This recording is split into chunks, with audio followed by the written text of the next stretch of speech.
Hi, and welcome to this tutorial video.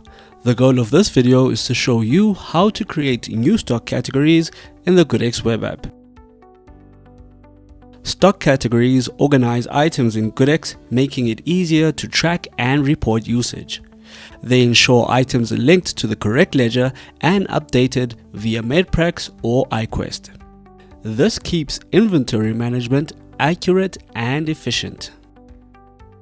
This tutorial video will begin on the Stock Setup tab.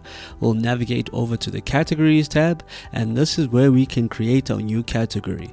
We'll go over to Add New. Alright, and the category we add here will be added to the list of the categories that we already have on hand. So firstly, we'll give the category a description. The description is practically the name of the category. So for this example, I'll be going with cleaning supplies. Alright, next to that, I'll be giving it an identifier which is no longer than 4 letters to quickly identify our stock category. Thereafter, I'll attach it to the correct ledger. The ledger section will determine the destination where the stock will be posted upon receipt. And once I'm done, I'll simply click Save.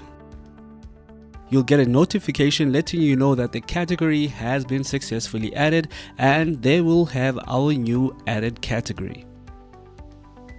So just to recap on how to add new stock categories, simply go over to Stock Setup, select the Categories tab and click Add New, fill in the information and save.